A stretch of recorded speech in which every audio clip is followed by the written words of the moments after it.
have to cheat in order to beat us because the truth is more powerful than their lies. And this is a small battle in God's war. And I'm telling you, when you're on the side of God, who can stand against you? No one can.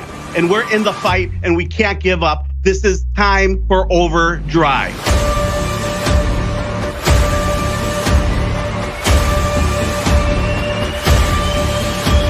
You're listening to the Destroyers of Fake News. Kristan T. Harris and Dawn Via Jr. on the Rundown Live. Make my everyday dose mushroom coffee with me. You might be skeptical, however, it boosts focus, sustains energy, improves gut health, and more. Use 1 tablespoon of everyday dose and 2 tablespoons of water, and then I froth it. I like to mix it really well just to make sure that it's all mixed together. Add some ice, oat milk, and peppermint creamer. It's so pretty. I love it, and it's so Visit good. therundownlive.com today. Click on our link, and your purchase will support this broadcast of these two lovable guys. It's that time again. Time to relax, kick up your feet, grab your favorite beverage, and tune in to the Rundown Live, your forecast into the future.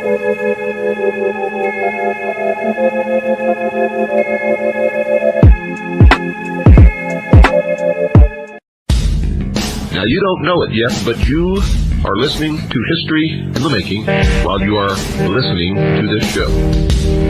We know now that in the early years of the 20th century, this world was being watched closely by intelligences greater than man, yet as mortal as his own. I want you to get up now. I want all of you to get up out of your chairs.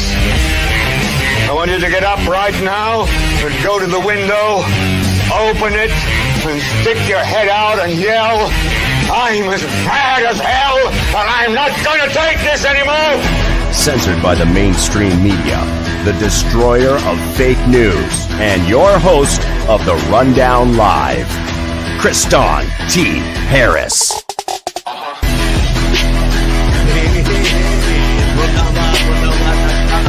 I'm your host, Kristan T. Harris. Riding shotgun with me, as always, is the man, the myth, the legend, Don Vi Jr., Free Thought Project contributor. And there's a great show lined up for you guys today. We're going to have a great guest today. Stephen Bassett will be joining us, one of the many voices of disclosure in Washington, D.C., amongst other things. So you guys will not want to go anywhere or miss today's broadcast.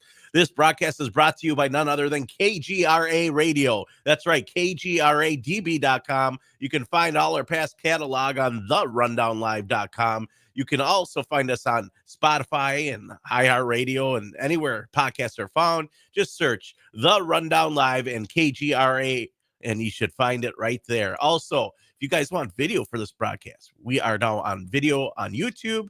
We're not going to give out that address. You're just going to have to find it. Rumble, that's rumble.com/The Rundown Live, and Facebook, and of course, Rockfin. Rockfin is ROKFIN.com/The Rundown Live, where we have tens of thousands of followers on Rockfin. I don't know how we got so big on Rockfin. I don't even know if anyone uses it. It's pretty neat. It's a subscription service, much like Netflix, and you get all these podcasts, and we're a part of it. And a lot of people, I guess they like our nerdy stuff that we talk about on this broadcast every day. And, you know, this weekend I was sending Don all these little videos and these little things I was giggling at. I was like, like a little girl. I'm like, ooh, what is wrong with people? Like just the most random stuff, you know, that's going on in their world, and these things that people look at and they believe in. And it's okay to believe whatever you want. First of all, I support your right to believe in whatever you want, but I want to know why. Like there's just some weird things that people believe in. And like we had those video clips we were playing of that Palladian girl who's like, the fairies are going to protect you and dragons are going to put rings of fire around you. And they believe these things. And in the world with infinite possibilities and unlimited dimensions, there must be one where fairies and dragons are real and Gandalf the Grey is protecting, you know, the good old Lord of the Rings there, you know, making that a reality, and the hobbits are there fighting in the evil heat of Mordor. I don't know, Don, but, you know, I just had a giggle at some of these videos that I've been sending you. Yeah, man. People believe all sorts of wacky, kooky stuff. I mean, the internet is just a litany for it, and I definitely got a laugh out of a few of those you sent me. Well, there's this one that I've been giggling out. I don't know why, but for some reason they're advertising. Well, they're advertising star seeds. You can now get an app and find out what kind of star seed you are. Look at this, dude. I'm not even lying. Like, it's a 1 billion view market. A lot of people don't realize how much advertising power there is, but star seeds get like over 1 billion views. Not legit, like 9/11, conspiracy stuff, not legitimate UFO sightings, not, it's just like right up there with psychics. And I'm not saying there aren't psychics, first of all. Right. And I'm not saying that you can't believe that you're a star seed, but now they have an app that you can get where it scans your face. It tells you what kind of star seed you are. Check out this dude right here, Don. This is this guy. He wants to see if you're star seed. Are you a star seed or an indigo child? I am a Pleiadian. My soul's... Wait. First of all, this dude's pumping iron. He's like lifting weights. He's like, whoa, what kind of star seed am I? He's like a buff, good looking dude. And he's just sitting there. He's got the big dumbbell, the big barbell behind him. He's like lifting weights. Right. He's just thinking, am I a Palladian? Am I a reptilian? What the hell am I? I need an app. And Mark D'Antonio says he's an indigo child, which I learned a little bit about this. Keep in mind, I didn't come from the UFO community, although I'm a certified MUFON field investigator. I'm a reporter and journalist, and I have a lot of interest in UFOs. I got to make a little fun and tease about this stuff. Maybe there are real Palladians. Maybe they're like the spirits and transplants, and people believe those things. And you can believe you're trans alien if you want. I'm going to say it. But this dude, once again, Dan, here he is for all the viewers out there. Are you a star seed or an indigo child? I am a Pleiadian. My soul's mission is to uplift Earth's vibration and help humans awaken to higher consciousness. Which star seed are you? Take test. Are you a star seed or an indigo child? I am a Pleiadian. Take the test. It's going to tell you. It's going to tell you you're an alien. No DNA test. None of that. We're going to just, there's another app. This isn't the only app. There's multiple apps and they're popping up and they're like, scan your face. How long before we have like a star seed Snapchat filter? You're going to be like, Palladian, reptilian, I mean, it certainly wouldn't shock me. Dog, it's such a cringy grift. And I admit, why, dude? Are people really clicking it? Are people like, I want to know what kind of star seed I am, and they're making money off of this? They gotta be. Why else would they be like, yeah, just take the test, help humans? And like the voice is creepy. It's like, hi, Don. How are you? It's like, you can call me for a good time. You're listening to like Galactic Federation of Light. Like Starseed ASMR. Is that what you got on in your headphones when you go to the gym, brother? Come to the Starseed Swinger Party. Get dressed. I'm good on that. Dress up in some cosmic outfit and get probed tonight. Oh, that reminds me, Don. I put together this crazy commercial. I used to do a show, which is coming back with my buddy Joel Maskey, right? It used to be called "What the Fuck Is Wrong with People," and we just like ask these questions, and it's okay. Like, first of all, it's okay to believe you're indigo child. I believe there's those possibilities. Star seeds, I think they're just trans alien smart people who are not smart people, beautiful people that might not be quite as witty, that are just like, I don't fit in. I must be trans alien. I think that's more likely in most of these cases. I'm not saying that it's not possible for another spirit to, take over your body, as I believe in exorcisms and all those other things. But, I was sitting there and I'm like, Don, you remember that commercial we made? This one. And don't forget, these shapeshifters will no longer be blocking out your light worker empath abilities. Divine feminines, divine masculines, no worries. We will sign you up. Come do battle against the evil reptilian energy vampires. Damn reptilians! Join the Galactic Federation of Light so you can get giggity and gone with your gorgeous, significant twin flame. Pick up the hammer of light and do that battle and get rid of those reptiles once and for all. Those energy-sucking, sexual-destructing vampires they are. Ha ha ha. Who likes those reptilians anyways? Damn reptilians! What was I thinking that was years ago? Like, why? Why? That wasn't even the beginning of it. That was like halfway through the commercial. And like, we used to make some crazy commercials based on real news. And I think that was when we were picking on Laura Faye. And nothing against Laura Faye. She's, attractive female who makes a lot of attention based on believing in fairies and dragons and Palladians and reptilians and Commander Ashtar and his Galactic Federation of Light. Now, I'm not saying that there isn't a Captain Ashtar somewhere in the world or out there. And if you're out there and you're listening right now, Commander Ashtar, I'm sorry for making fun of you, but I'm making fun of you. So, I just can't believe now there's an app to find out if I'm a starseed, Don. Yeah, I mean, it's basically just like one of those Snapchat filters. Find out which Disney star you are, something like that. But so this brings me to my next question, Don. If you bumped into an alien, do you think you'd know if you'd see them? If there was really aliens, and I'm not saying there isn't, first of all.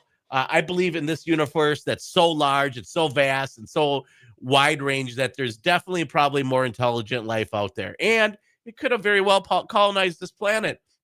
I just don't think it's coming here making starseed videos trying to capture people to raise vibrations, or that one dude who like channels his alien dude and he comes in with a different voice and he seems to know everything. I forgot what his name is. And for $400, you can have him Bashar or whatever his name is. He's like in a channel Bashar and he for $400 to help you improve your life because, the aliens wouldn't do it for free. They're in it for profit. Right. Yeah. They use American currency as well. Exactly.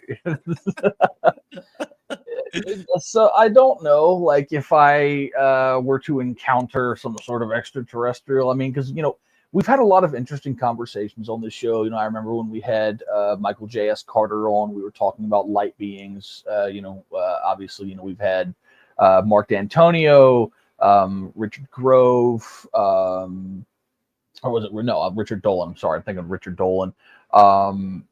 And just so many other interesting people here that have had experiences or studied this phenomenon.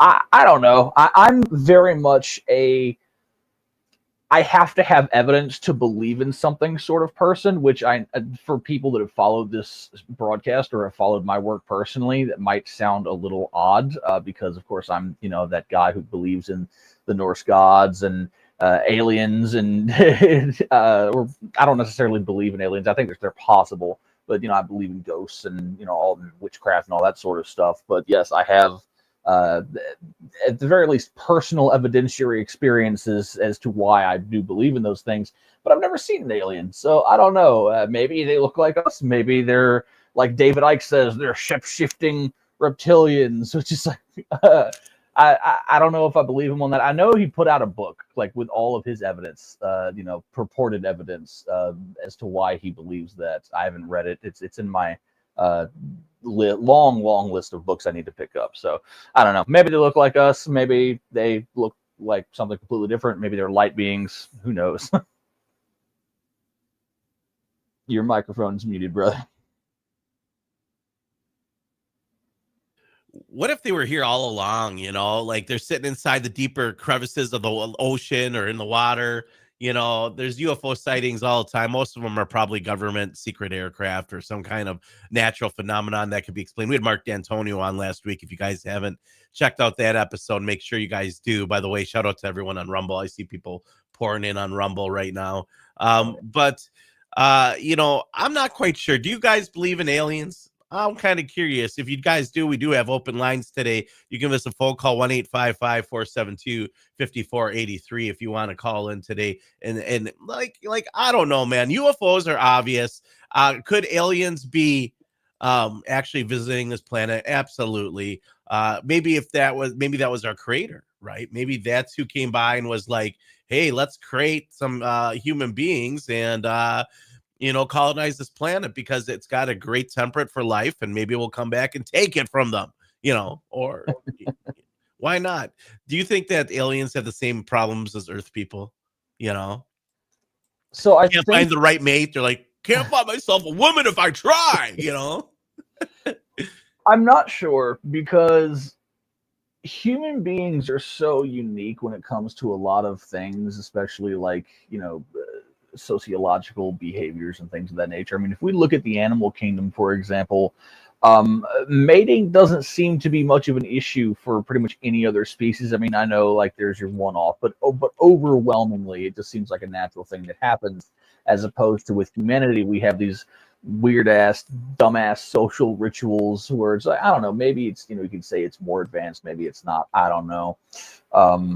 But I'm not sure that if an advanced race of humans, or advanced race, period, excuse me, would have the technology to be able to travel here and travel the stars and all these sorts of other things and AK gravitons and whatnot. I'm not sure that they would be burdened with a lot of the things that we have to deal with. Well, the idea with the KK gravitons, which is interesting, is that you create mini black holes and it creates anti-gravity because it eats the gravity and allows things to just motionlessly float in space, which is a fascinating concept. Mark D'Antonio, a good friend of mine, we had on the show, and I have been talking about it for quite some time. And as I told you guys, my first UFO conversation period was when I was giving a presentation at the University of Milwaukee, Wisconsin, on the effigy mounds, which unearthed large human skeletons between 7 and 12 feet tall. And there was a person at my presentation. At the end, she came up to me. Her name was Chase Kletchke, and she was at the time the head of MUFON, which I later on became a certified field investigator for, to be able to understand, what the process is in, genuinely proving what is a real UFO and what is not. And it's hard to understand. A lot of these things are just airplanes. A lot of them are meteorites. A lot of them are, drones and unexplained government aircraft. But there's a lot of people out there that claim to see things that are interesting. My father used to ride his motorcycle to Lake Superior in the Upper Peninsula, Michigan. And what we just saw on the screen there, he would see things like that similar. He'd say for hours, there'd be appearing orbs and they would split off and then they would kind of rain down and disappear. And then it would split off of another orb. And I was like, my father doesn't believe in shit. Like, he isn't a conspiracy guy at all. He's a hardworking, blue collar, tough love dad. And people see things. They do. And I think it's really interesting, and it's a conversation that has to be made or had. And what's interesting is it's now acceptable, Don, to talk about UAPs. They want to rebrand them as UAPs, but it's the UFO concept, and it's fine to use the term UAP because that's what the mainstream media wants to go with. But now it's not like the crazy guy at the bar that's had too many that's talking about being probed. It's like, hey, the government has admitted to these UFOs. Are they just government aircraft? Who knows? I believe in majority, almost all these things are either explained by government secret, ops or top secret ops or some kind of natural phenomenon. I'm not saying that we're not being visited, though, but I do believe we have our guests joining us. And it's a very big pleasure to be able to have him on the show. Stephen Bassett is an executive director of the Paradigm Research Group, founded in 1996 to end government-imposed embargo on the truth behind extraterrestrial-related phenomenon. I want to say welcome to the show, Stephen Bassett. Thank you so much for joining us. Two normal guys that have a successful podcast and reach, hundreds of thousands of people on social media. And I'm glad that we can get a chance to talk to you and that our good friend Bill hooked us up and that we could have a conversation about disclosure, because it's something that I started researching probably about 7 or 8 years ago, thanks to Chase Kletchke, who was at a presentation I was giving at the University of Milwaukee, Wisconsin. Mm-hmm. So welcome to the broadcast. Thank you very much. And for the listeners out there who don't know who you are, maybe dive in a little bit about your background and how you got interested into UAPs and UFOs. I'm a political activist, and my specialty is the disclosure. The process by which the United States government will ultimately end the policy of refusing to acknowledge this issue to the American people. This policy goes all the way back to 1947, maybe even sooner, and it's beyond its shelf life. It was justified for a while, but eventually it became a serious problem, and it's continuing to be a problem. So, and I jumped into this 28 years ago, fully knowing what to expect, and it hasn't disappointed. So it comes down to something quite simple. The United States government has known that we have non-human visitors. Going back earlier, I mean later than 47, but more evidence is coming out, not surprisingly because of the circumstances of the last couple of years, about a possible crash event in 44. There's also a possible craft we might have gotten from out of Italy. And so even before Roswell, it's possible that there was a limited number of individuals in our government, very tightly held, that knew something was going on. But remember, we had a big war to fight, 44 to 40, 40 to 44, 45. And so they had it totally under control. But when Roswell happened and they put out the press release, that changed. And so now the idea that they have this and they're not telling us very quickly starts to develop. It took time. And there are two phenomena that are dominant here. Three actually phenomena that are dominant. One, they have craft. We call them saucers, call them whatever the hell you want, but these craft are seen a lot. They are filmed, they're photographed, they're seen, they're described, and so forth. They are absolute physical craft that you can enter and leave, and there are hundreds of thousands of contactee reports confirming this. The second thing is that they have the technology to manipulate whatever, and one of the things they're able to manipulate, I will just for simplicity's sake say plasma. They have the way to use plasma that we can only imagine. All right. And so the other phenomena are what we'll call lights or plasma balls or plasma in any form that is being controlled. And the first awareness of this in the public sector occurs during World War II when Foo Fighters, they were called Foo Fighters, which is French for fireballs. They were following our airplanes and Japanese airplanes and German airplanes as they were pursuing whatever combat. They didn't interfere with them. They didn't damage them. They didn't shoot them down, but they were seen. And I'm pretty sure that those Foo Fighters that we have heard about are exactly the same thing that is now suddenly escalated in the last few months. Been around. It's never gone away. But in the last few months, there was an extreme escalation in the presence of these, quote, fireballs or plasma effects. Many locations, but almost all of them involving military bases and sensitive facilities, both in the United States and the UK and possibly in other countries. So we're not seeing saucers. We're seeing their ability to manipulate plasma. The reason we're seeing drones is that the United States government was in an impossible position to deal with this display, right? It was, what are they going to call it? Fireworks? I don't think so. They're going to call it flares? I don't think so. What are they going to do? There's just no answer. And so they're in a very tough spot. And what the government did was rather clever, but it ain't going to work, is that since this phenomena was dominating over military facilities, bases, and what have you, it was very easy for them to launch some of our more sophisticated drones up into the phenomena. And we got a lot of stuff, believe me. We're not talking these little things you buy on Amazon, right, with the little propellers. They've got extremely advanced drone technology, which could possibly include anti-gravitic tech.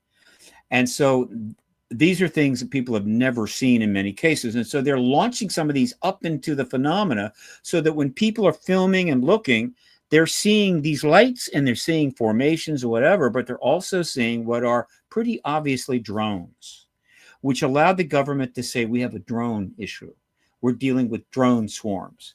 Okay, they can't say we're dealing with drones that are ours and a whole bunch of plasma effects that are not ours. That's what they cannot say. And this has been going on for several months, and it is fascinating to watch it take place. And it is so stark and so strong that I think it represents an extraterrestrial escalation of their impact on the truth embargo. I think they're trying to wrap it up by putting the U.S. government in an impossible position at just the same time that we're having a change of government. And of course, there's a great deal happening on the Hill, a lot moving this thing forward. The press is covering with thousands of articles. And so I'm thinking they're deciding, let's wrap this up by putting the U.S. government in a position that it no longer can squirm out of. So that is what I think you're saying, gentlemen. So, question for you. Oh, give me a second. You're done.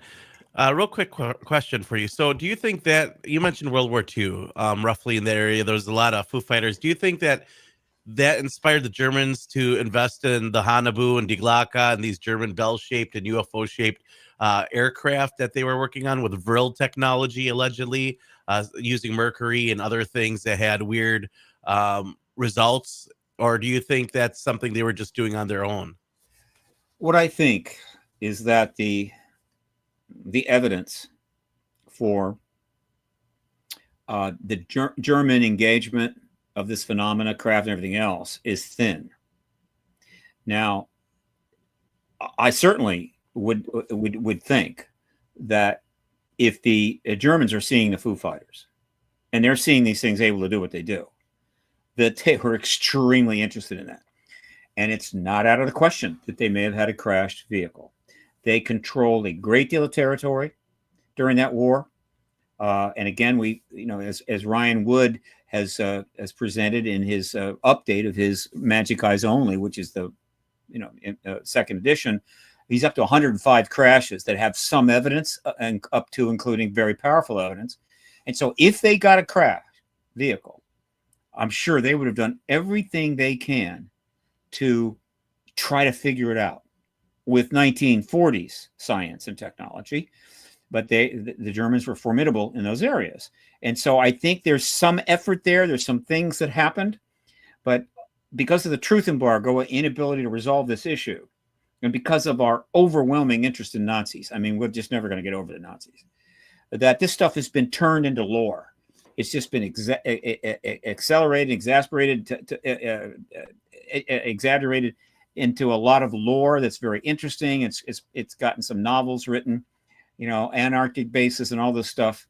Yeah, New Schwabenland. And what was that? They said that, what's his fate? Admiral Byrd went and fought Nazi UFOs. There's a lot of crazy things people believe without any, like Operation High Jump, that we don't really know what really happened other than people making wild, crazy claims. And I think a lot of times that takes away from authentic research of the UFO phenomenon and the idea that there are potentially other races of aliens visiting us, because there's a very wide variety of different types of UFOs and UFO sightings. I couldn't believe there's got to be almost 100 different styles of UFOs that people have claimed to see, from cigar shape to tic tac shape to, like you mentioned, orbs.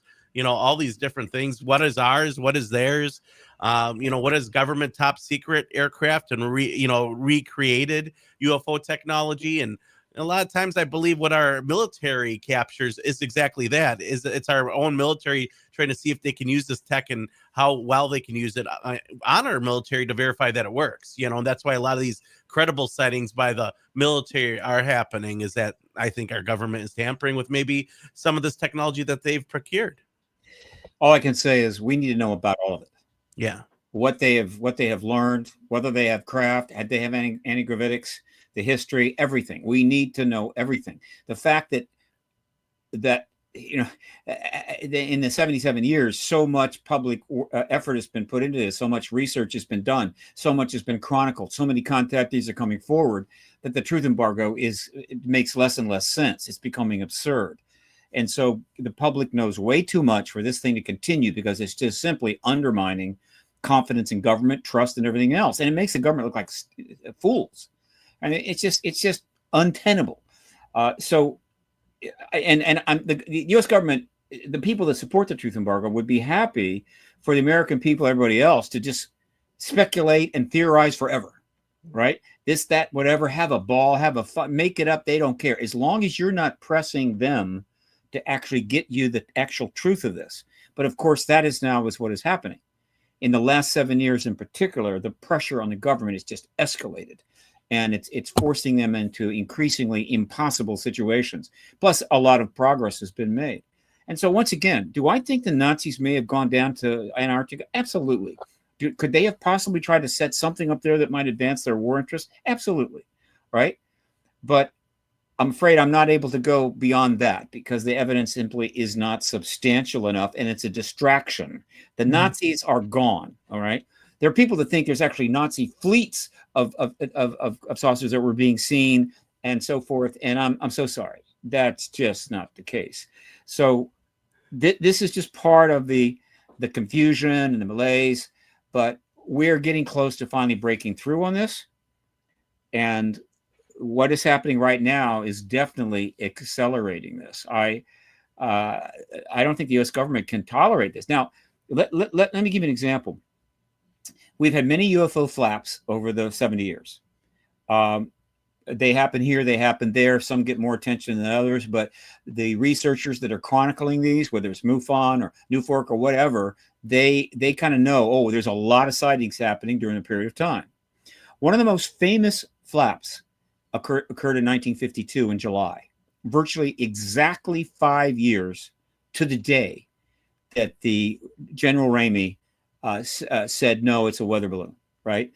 And suddenly, they'd been plenty of sightings were taking place here, there, and everywhere, but suddenly, quite a few of these quote what we'll call Foo Fighters or plasma effects started appearing all over Washington, D.C. They were flying over the Capitol. They were flying over the White House. They were flying over D.C. They went on for 8 or 9 days, and there was nothing they could do. Did they send up any planes to intercept? No. Did they try to shoot it down? No.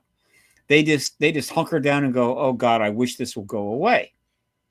And do I think there was a connection between that event, that flap, and ET agenda? Absolutely. They knew that we knew about them no later than 47. We actually put out a press release. And so they're aware of this. And they're, I think, expecting that that's going to develop quickly, that the president will finally confirm this. And even though we didn't confirm it right away and we said, well, no, it's a weather balloon, that could have easily just been a matter of buying time while they decided how to address this extraordinary thing. But 5 years go by and they're not doing it. They're not doing anything. And all of a sudden, boom, they're all over Washington, D.C. And that was 52. And then they went away. And so the government's problem went away.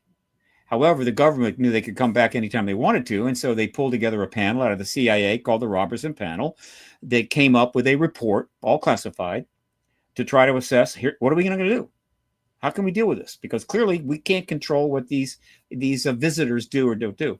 And so the Robertson Panel concluded famously and notably that the phenomenon appears not to be a threat.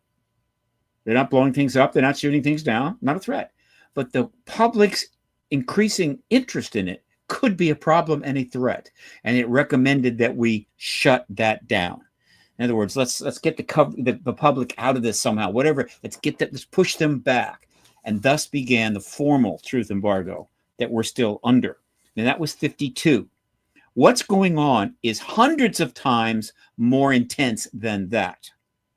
All right, that's where things are now. Not surprising. And so they sent a message in 52. We just dug in even deeper. A lot of things happened over the years. And then we've had these other flaps. They shut missiles down in the 60s, many times in the U.S., also in the Soviet Union. So plenty's been going on. But, and the interest in the public has grown and the research and everything else. And so they're monitoring that, I would assume. But two things came together recently.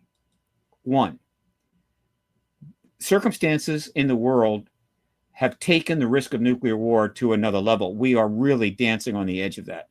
And we know it and we acknowledge it every day. Some other high-level person acknowledges, boy, this is not good, right? And secondly, we're undergoing a very significant political transformation, which is confounding. It's hard to know where it's going to go, but it's taking us to a different place than where all of the other governments previously have not been. Every president since Roswell has been told about the ET presence one way or another.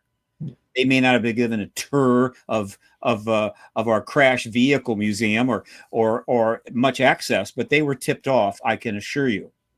Only two presidents have made a significant effort to try to go there. One was Carter and one was Clinton. Both of them were shut down. Okay. And somewhat harshly. Okay. So that's been known. All right. And by and large, both parties have essentially conceded to this embargo, to this policy. In other words, it's not, we can't go there. The risks are too great, whatever their reasons. Very conservative on this policy. And then things started happening in the United States that has led to political transformation. And now we're going into a very different place. And so I don't think it is an accident or it's simply a coincidence that at the same time we are very close to nuclear war. We are about to go into an administration that is simply not like the rest of them, the ones going back in the 20th century. It is an administration that is less tethered.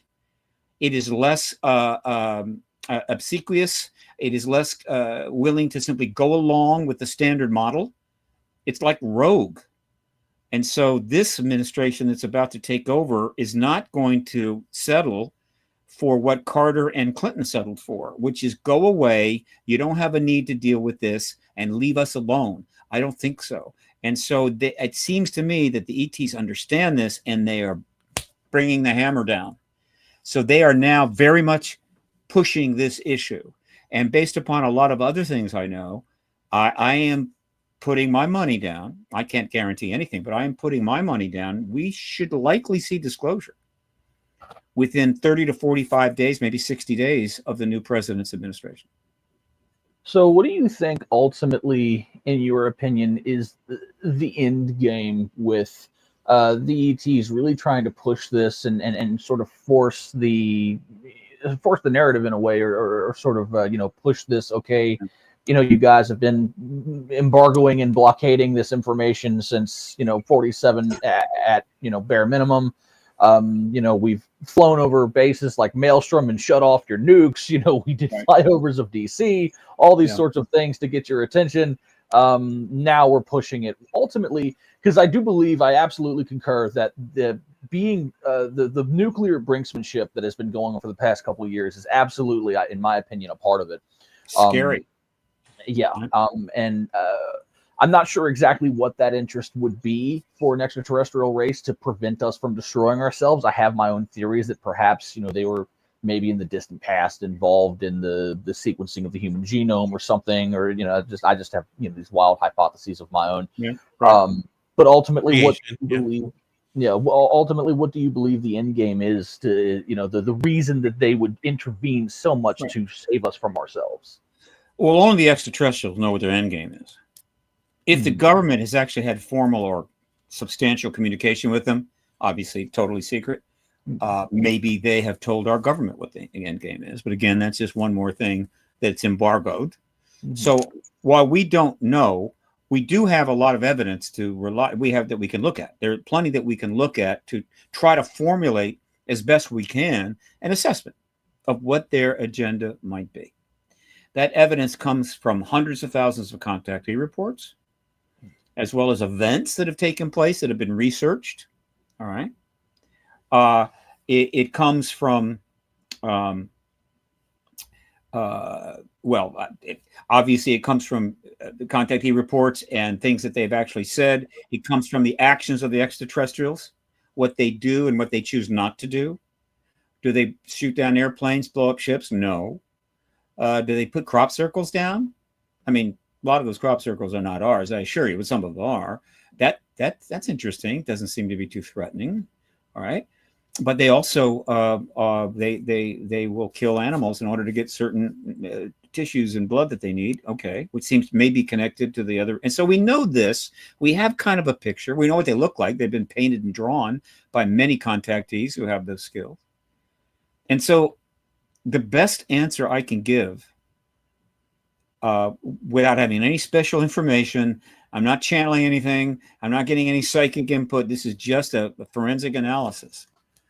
I believe the extraterrestrials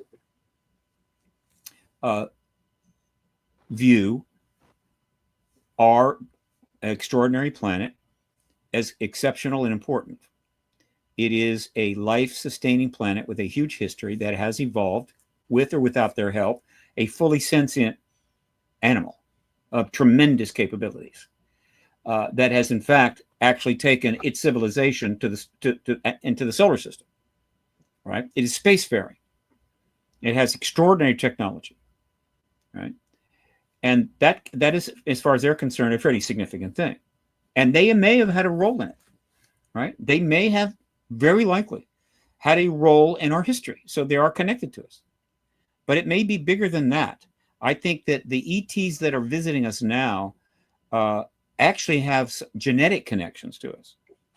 And so it's like family, right? And so they do care about where things are going, right? And the idea of a massive nuclear exchange that is going to be very destructive is not something that they want. If we had a massive meteor coming at us, like we had many millions of years ago that just wiped the planet out, I think they'd stop it. If they had the ability and a coronal mass ejection was coming along that they could predict, and they realized the impact, they might do something there. But those are acts of God, as we say. All right, and so they are intervening to see if we can. They can assist us in getting out of this mess that we put ourselves in. And apparently there are limits to what they will do or not do. They will shut missiles down, but then we will burn them on, right? And they don't go back and re-shut them down. They go somewhere else and do it somewhere else to broaden the point, all right? They don't melt them down, okay? They don't intervene in our wars, by and large. They observe. A lot of evidence they keep turning up over battlefields and things like that. They observe. They don't intervene. All right. So we know that. Okay. We know that they give messages to contactees and school children when they're out and playing in the schoolyards in person, because they usually leave the craft and they communicate telepathically. This has happened a number of times, believe it or not. Not everybody knows that. I get it, but I do. Okay. And so I think that is very much what is going on here.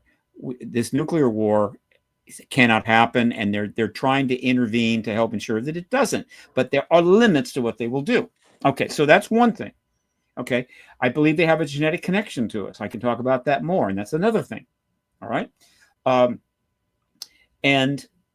there is another matter which is almost never discussed, which I bring up all the time, that may be the most logical connection that you're looking for, and that is. I like science. I have a degree in physics. It's a worthless degree, I assure you. But again, I have that disposition. I will pick up on that stuff I read. So I have a sort of an understanding of where we are scientifically without getting into the equations. And you don't have to do a lot of research to know that we are really, really trying to figure out how they travel. Not just in our space, but star to star, which is where I think they come from. And there are videos about this, there are documentaries, there are books. The idea of superlunar travel, which simply means that you get from one place to another in a lot shorter time than if you're just traveling linear through space, which is incredibly difficult. I think they have solved that, and I think we're close to solving it, which is pretty cool. But not necessarily for them. And here is the problem that we've posed to them. The moment that we actually figure out not how to travel in our airspace like they do so fast, so quick, that would be cool. That's not a threat to them. But the moment we can leave this solar system and go to another star, given who we are and where we are evolutionary-wise and just the nature of our behavior, we're going to take nuclear weapons or whatever the hell we got. We'll take antimatter weapons. We'll take anything we have. We will load them on that ship just to be sure. And so now they've got this civilization that has just not got it together yet, able to travel around at will in the galaxy, turning up God knows where. Some poor planet that's where we were back in, I don't know, the 1200s or something. And blow something up. We literally become a danger to any other place in the galaxy we may go the moment we have that, and we are closing in on it. And so I think the other major agenda they have is that, look, we're not going to let you do that. You're not leaving the solar system with starships and nuclear weapons and stuff on. Not going to happen. We're not idiots. And so we're going to have to intervene there, but we don't have to yet. You don't have it yet. And so they're going through kind of a process that leads to disclosure, which would be the most appropriate way, then a full acknowledgement of their presence by us at the authority level, which then allows us to really engage the issue as a civilization and actually learn the real stuff, get out of the myths and the nonsense and the bullshit, and actually have a kind of a global understanding of what has happened and what they are and what we have, in which case open contact becomes a pretty non-threatening thing, almost anticlimactic.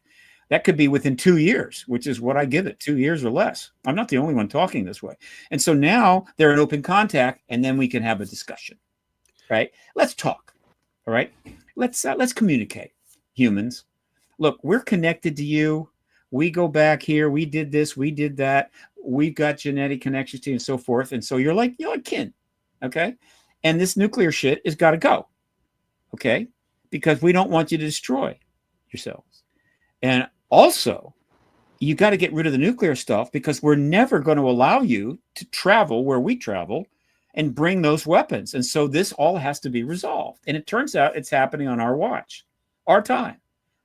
We're that lucky, okay? So this matter, right, between the human race, where it currently is evolved to, and any other extraterrestrial species out there that cares about us and has come in, showed up, whatever, that has any stake in where we go, is coming to a head right now as we live on this planet. And that, to me, is the only explanation that makes any sense based upon what we know and have heard and have learned and the way they're conducting themselves.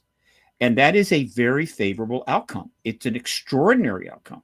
And so I'm looking ahead to a massive worldview change. I'm looking to discussions with ETs that lead to eliminating the nuclear weapons once and for all. It doesn't mean that people aren't going to ride some tanks around and shoot at airplanes, whatever. I mean, there'd be some wars, but get rid of the nukes and it's a whole new ballgame. And then third, it probably leads to the availability of our civilization with technology that is being withheld from us by our own governments, and sent by the ETs, who are not going to share that technology until we're in a different situation, until we are in an open contact relationship, in which case God knows what technology they could provide us to deal with the mess that we've created, right? I mean, we trashed the planet, all right? We've killed hundreds of millions of people. We spend untold trillions of dollars on how to screw things up and how to destroy stuff while people are starving to death. They don't have a house, they don't have food, they don't have clothing. I mean, we're acting very, very badly. And any advanced civilization, it's obvious to them. And so we could just be a couple of years away from addressing those things, having that tech, and seeing an entire new world evolve. And the only thing right now standing between us and that is the United States government is absolutely still unable to simply walk out to a press conference and say, you know, we do have contact. They have been engaging us. We have a lot of information. We know about it. We have crash vehicles and so forth. And it's time that you know this, because you have a right to know. You have a need to know. And we're deciding to give up this arrogant thing, this thing that we can't let go of, and give it to you. That is the only thing standing right now between us and extraordinary possibilities, other than the willingness of the extraterrestrials to literally close it out, right? Independence Day stuff, right? Not one saucer on the White House lawn, saucers landing all over the United States, right? They could do that, but they've chosen not to, which leaves it to us, which I think is the way it's supposed to be. That's how I interpret this. I tend to stay down the middle. I don't get too radical. It's really interesting, because one of the things that I've really put a lot of thought into is interdimensional travel, plugging into the fifth dimension and traveling a short space that equals a much larger space here. And that's maybe why the spacecraft looks like they're flying at such a fast speed, is because they're plugging in and out of our dimension and reappearing in different areas. But the thing is, we just don't really know all of this. And one of the things I wanted to unpack that you mentioned is technology being withheld by our government. Sure. And what are some of the things that we have evidence of that they're withholding? Because I've known that they've procured and they provided some interesting metals, things that are like metals that can be crumpled up and bent, and then they retake their form. Just interesting things that we can't explain. And I know that our government and maybe private contractors that are out there may be way more advanced than we're allowed to know. And that might be part of what we're seeing in the skies at times. Yeah, look, I assure you, we're way past metals. Plenty of individuals in different past careers and what have you have come forward and made it clear that we have the craft. We have the crash vehicles, and I'm sure we have spent unlimited funds on trying to understand everything about them, every aspect of them, and any tech that we could actually master, we would do it. Whether any of that was provided out into the public domain surreptitiously or otherwise, I don't know. My thinking is the default position is, it's ours. One day we'll show it to you when we feel like it. Okay. And until then, you're on your own. Right. And so I think the consensus is, I think that we have anti-gravity craft, that we can fly a craft around the sky like they do. Now, how many? Don't know. The same level of capability? Don't know. But clearly beyond what is supposed to be the limits of our capability? Yes. All right. And there's probably other technologies that they have that they may be using. Who knows? And here's another thing that's scary. And I agree with there's some other people that feel the same way, and I agree with them.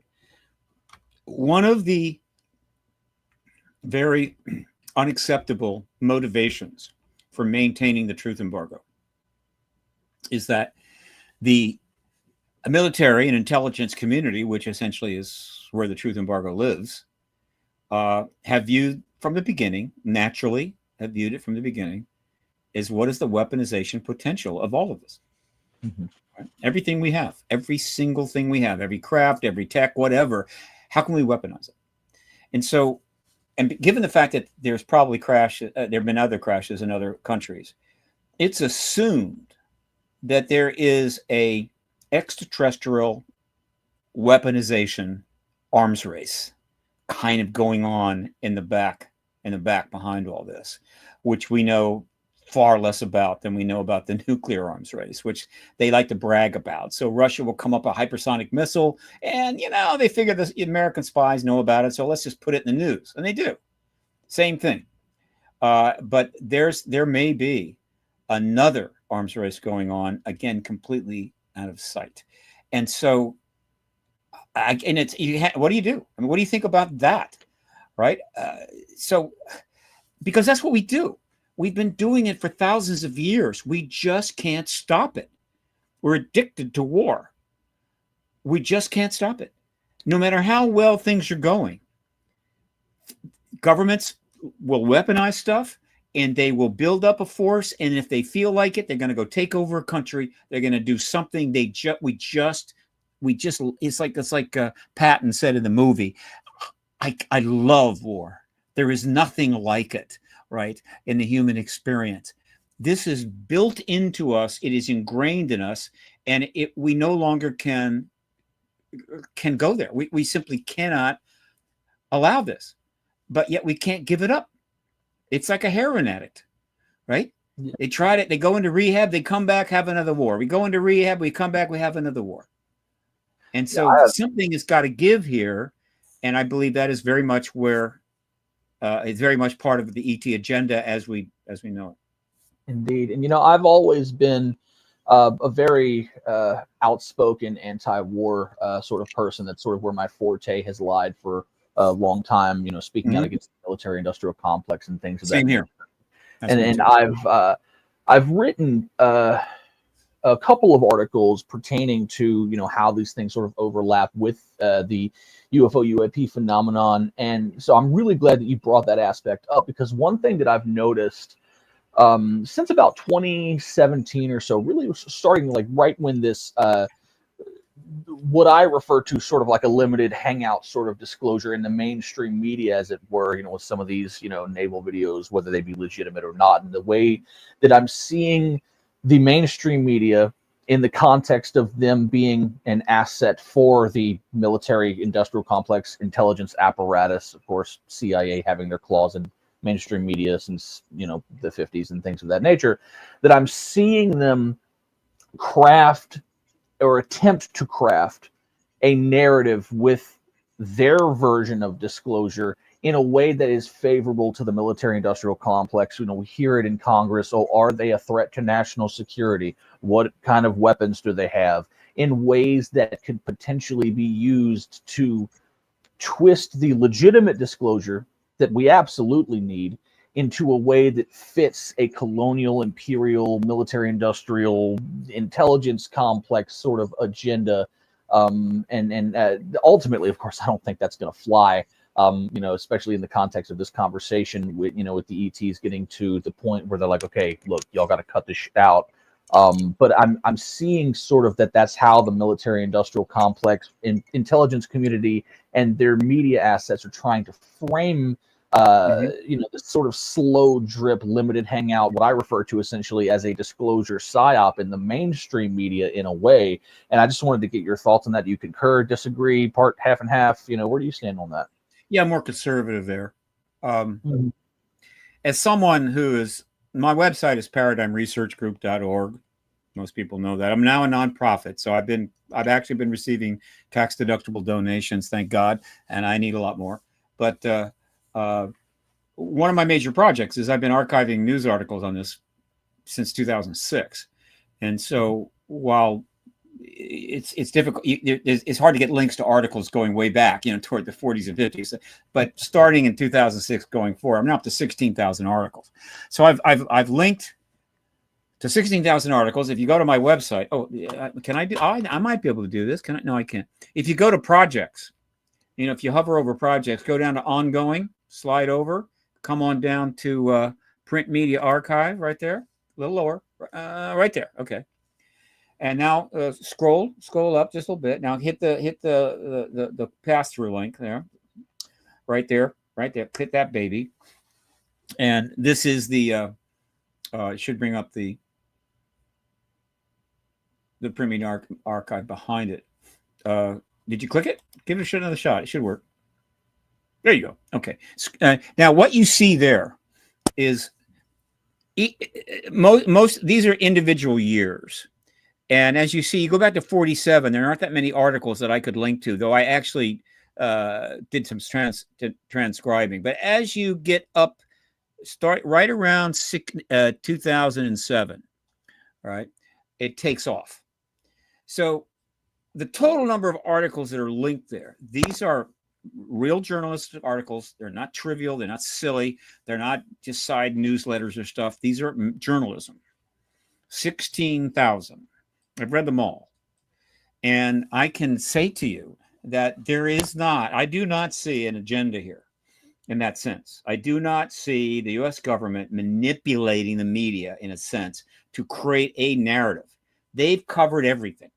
You name it, they've covered it. All right.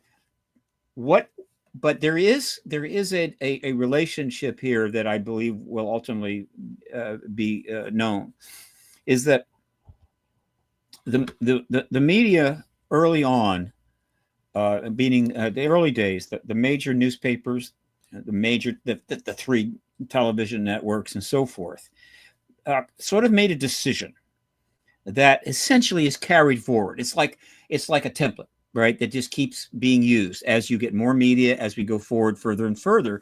And the decision that they made was a compromise, because they were aware, and the government informed them, that we're entering into a nuclear arms race. We have a mortal enemy. It's going to get awful, and if a war starts, it's over, right? Everything that you hold dear is gone.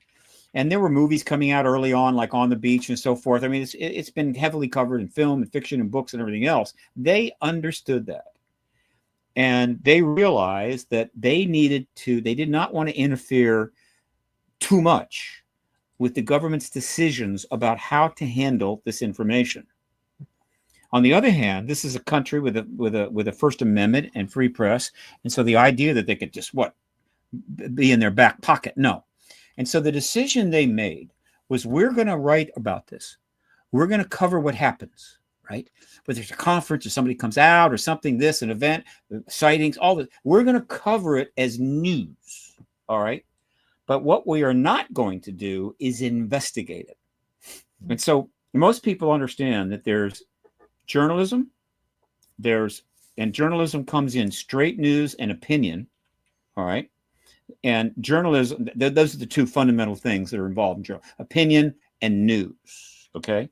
But in the news genre, that is actually two kinds of news or two kinds of journalism: simply covering it and investigating it. And there is a big difference. And a lot of people don't understand how important investigative journalism is, okay? Showing up at the LA fires, walking around, interviewing people, showing what's happening, reporting what the government's doing, what the city's doing, statements and so forth, and just letting people know and see what has happened here, because we really want to know. That is projecting the news. That's covering the news. Reporting. Investigating, sending people out to dig and find and try to get stuff that is not being put forward. It's not about covering something so much as finding out what's going on, uncovering illegal activities, uncovering abuse of power, and spending lots of money to do that. And the classic case of our time, of course, is the President's Men, right? And the investigative journalism of Woodward and Bernstein.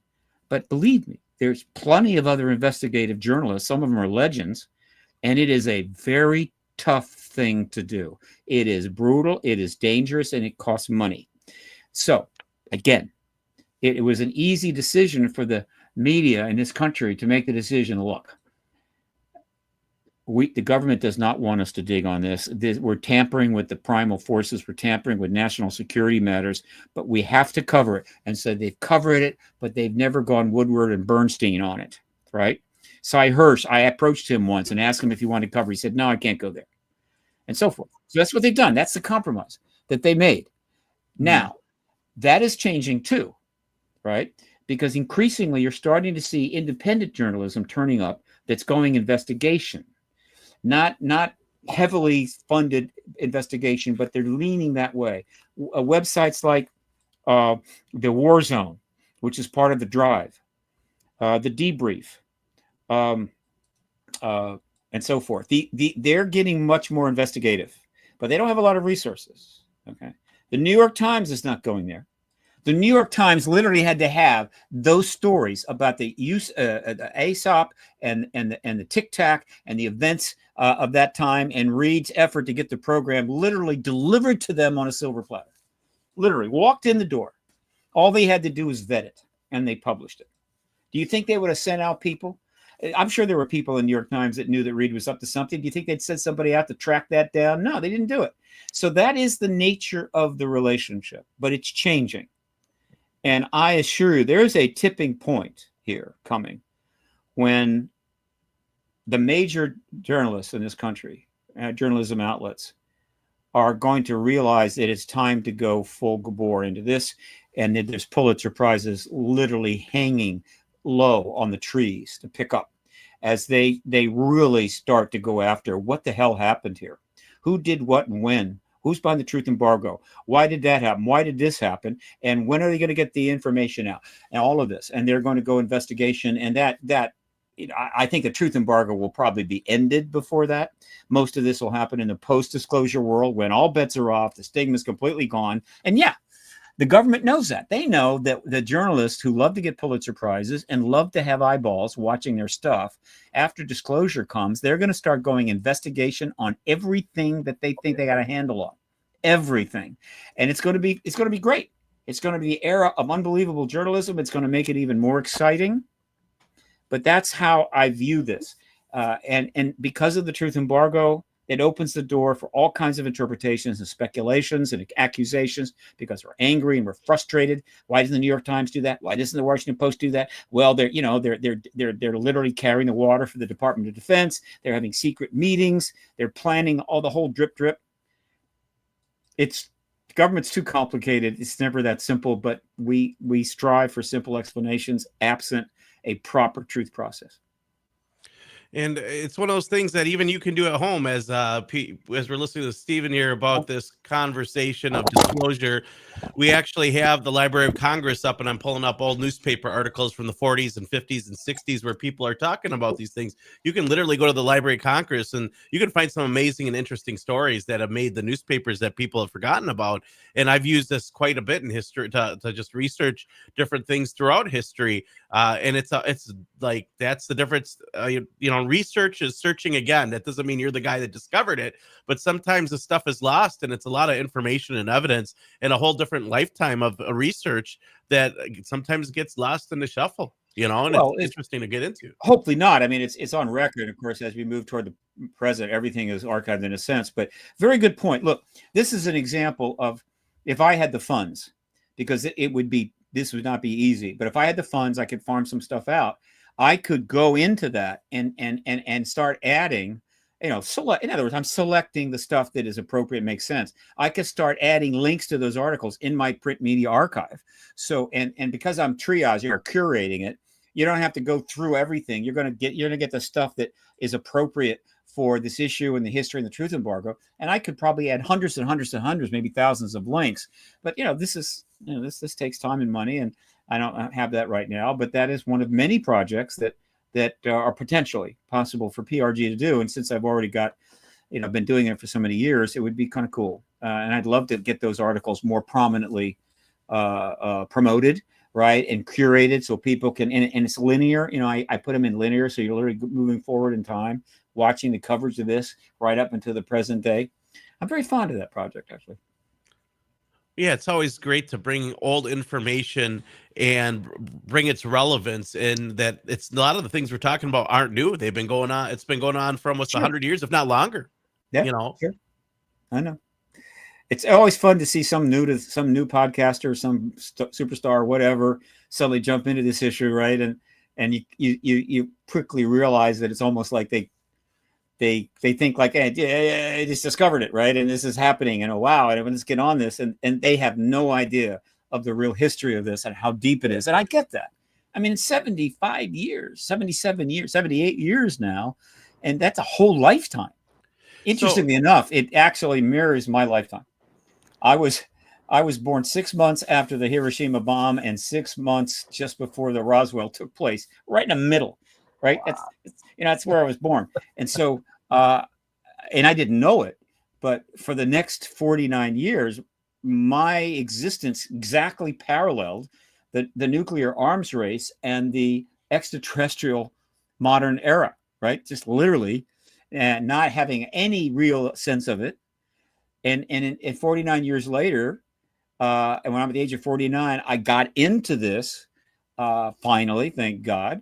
And very quickly started to realize that the two things that have been following me down through time were interconnected, right? The nuclear arms race and the ET presence. That's not a coincidence. They are interconnected. And then that just made things even cooler, right? I mean, wow. I mean, that is big. So it's like, it's 78 years, a long time. And so I don't expect some 20-year-old podcaster with, 1 million followers to know about that stuff. So they're approaching it like it's new and it's just happening, and that's okay, perfectly fine, as long as eventually the people that created this vast amount of research. This is like 1/10 of 1/10 of 1/10 of percent of the books that have been written about this. That they finally do get reviewed, and they do get brought into play and taught and so forth, because it's an enormous amount of work that it will never be fully, I think, appreciated. So a couple of questions for you, Stephen. Well, we got you here. We had Mark D'Antonio on last week, and he had one of those missing time scenarios when he was younger. And I've heard other stories of people being let's say, abducted or loss of time? What would be the whole purpose of that? Also, the other question is do you believe that there's multiple different species of different extraterrestrials visiting this planet? Because obviously, if there's different types of UFOs, there might be different types of extraterrestrials. Absolutely. There are multiple species, okay, which have probably varying technology. They're clearly able to operate together, so apparently they get along. That's nice. Okay. And as far as the contact issue, I'm not shy about talking about it, but I acknowledge that that is not part of my activist work. I mean, at least the fundamental disclosure activist work, because getting the politicians to do what they needed to do, getting scientists to get into this, like John Mack did a long time ago. Contact is just tough. It's a bridge too far.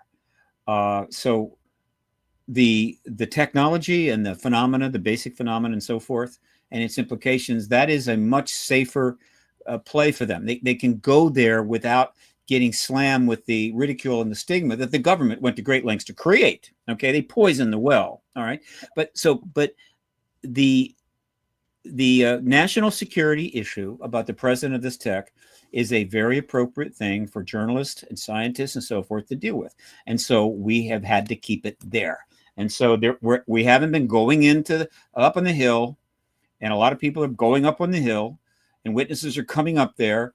And we're not going up there fronting the contact events because it's too much. Now, let me be clear. As soon as disclosure takes place, I assure you the contact phenomenon it's just going to be swooping in, right? I mean, it's the most interesting, probably the most important aspect of it. And so contactees are going to have no lack of interest and attention. But first we have to get disclosure. All right. And so we know a lot about that, and it resides in the accounts, the written accounts, by mostly email and letters that have been sent to the researchers. Because as the phenomena it kind of exploded onto the scene in the 70s, 80s, and just started happening very fast because of the work of very important people that wrote extraordinary books like Whitley Strieber, Bud Hopkins, and so forth. Finally, this thing took off and became a thing. All right. And what we learned pretty quickly is that as it became more known, people who had memories that they had dismissed started to re-examining them, and suddenly people are remembering things and what have you. And I think we quickly learned that the number of people that have had contact is large, but they kept it to themselves, or they didn't have enough to really grab onto. But one way or the other, they were in the closet. Lots. How many? I don't know. I think it's in the millions. It could be 2, 5, 10, 15 million. Don't know. Many of which have passed, but still, the number of contactees going back 70 years, God knows, could be in the millions. But we know hundreds of thousands of them have taken the time to write to the researchers. And what they're doing is they're not looking for fame or money or anything. They just, by writing up their story and sending it to Bud Hopkins or Whitley or Ann or whatever, it's like, okay, I can't tell my friends this, I can't tell the public this, but I can tell you. I want you to know my story. I had contact. I had missing time. Hundreds of thousands of these. And if the money was there, this needs to be massively curated and appropriately and responsibly. But the money's not there to review hundreds and hundreds of thousands of these reports, amalgamate them and go through them. And this is not there because one of the great successes of the truth embargo is to discourage huge numbers of very wealthy people to not touch it, right? Even philanthropists who love to give money to good causes that can create change, they can't touch it because it's been stigmatized. It's been intellectually intellectually ghettoized, and so they just kept the money out. They kept the scientists out. but that's starting to change too. So, but I know enough about this content to be able to have what I consider a relatively reasonable assessment, which of course I cannot prove. It is my assessment, but I'm not alone. All right. One, they have a very significant need that involves genetics and humans. All right. And in servicing that need, they need to take people, and they also need materials that they get from animals as part of that. They're connected. It's not like, oh, gee, let's just go mutilate an animal, right? No, it's connected. And so that is a very significant thing. And it is a huge project, which who knows how long it's been going on. No idea. But I apologize. I read in some old government top secret documents that were being floated around that they allegedly need human blood to survive, and that animal blood is a temporary solution, but in the end it's something in our DNA that's required in order for them to survive in space. And I don't know if that's accurate at all, but it was a government document that was circulated for a while. But it was interesting. I don't know if that's what you are referring to or not, or if that's accurate at all. Not exactly. Look, all kinds of things is circulated, right? One thing about the truth embargo is like, all you do is got to circulate stuff, and you can create all kinds of mayhem. Right. Limited hangouts, misinformation. Yeah, you got to shut that out if you want to kind of stay in the middle of the fairway. Otherwise, you're off in the woods behind a tree, and there's no chance you're going to par the hole. So, I assure you that these advanced species are not coming to the Earth because they need our blood, right? There's no other solution for their problem. They got to have human blood. I really don't think so. However, we know what they're doing with humans, and they're doing a lot. All right, genetic work of various types, and of course the hybridization program. I will say this to you. I won't say it to a member of the Hill. But on the other hand, I'm not going to ignore it. I refuse to just simply totally stand down. That's an insult to these people. And it'll come out. It'll all come out post-disclosure. But the genetic work is pretty significant. And there's a lot of ways that you could see why they might need some of this tissue. And it's interesting that so much of it comes from cows, because if you study the biology of cows, you find that there's substantial similarities between cows and humans. The blood and so forth. So whatever, but there is a very significant program going. So that is happening, and that's kind of their thing. There may be a benefit for us. It's very possible, right? And there's a lot of theories about how that could be, and that would not be unusual. And then there's the political engagement. Well, I call it political engagement, right?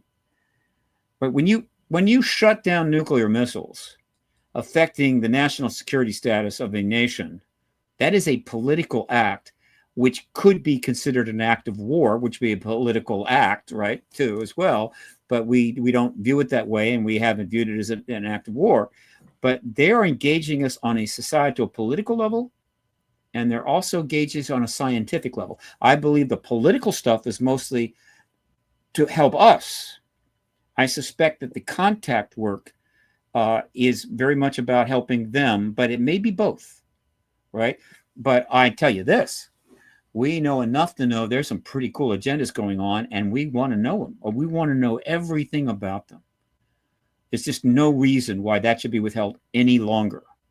Right.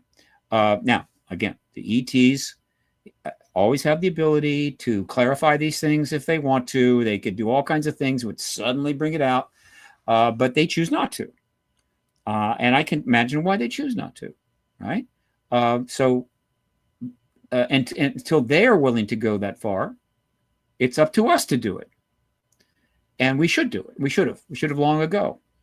And so that's how I view these activities. And I tend to keep it pretty basic. I just don't want to wander off into the exaggerated theories that sometimes are concocted out of a whole cloth. Sometimes they're based on a document that's got released. Okay.